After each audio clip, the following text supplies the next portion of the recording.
Hello guys, good morning. Welcome to my channel. Welcome to Pearl TV. So for today's video, ayan guys, ang family hamster. Ang mama dyan ay yung color white. At meron na naman siya mga baby na bago. Ayan. So ayun, sinasabi ko nga kay Shasha na wag niya nang disturbuhin para wag nang kainin yung mga newborn.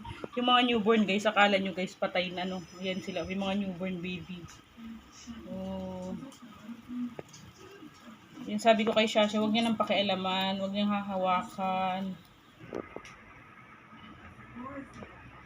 Huwag niyang hahawakan kasi guys, yung hamster, pinapatay niya yung anak niya. Pag pinapatay ng hamster ang anak niya. Pag may stress siya, nagugutom, okay? Dapat huwag magutom yung mga hamster, yung nanay hamster. Kasi, ang tendency, pag nagutom ang nanay hamster, kakainin nila yung baby hamster. Pag naumpisahan ng nanay hamster, nakainin ng baby hamster, kakainin na nila yung lahat.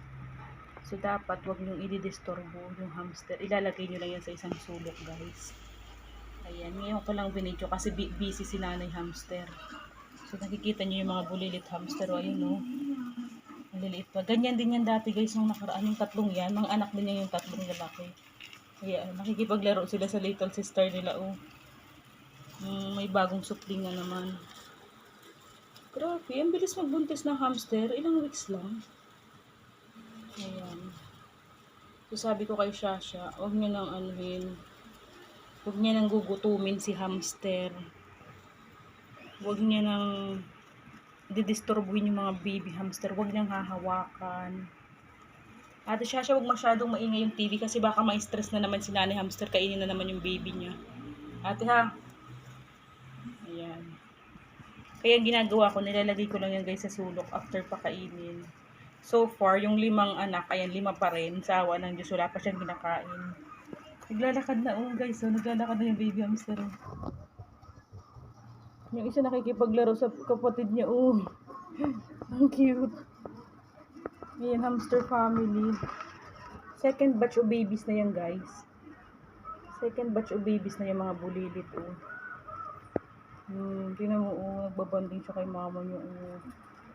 Ayan, tinago ni mama hamster, baka magalit, baka kainin. Ayan, kinagat niya, di ba? Kinarga niya. Okay, guys, so bye-bye. Baka magalit na naman si nanay hamster pag initan yung mga anak niya. Ayan, oh. Bye, guys.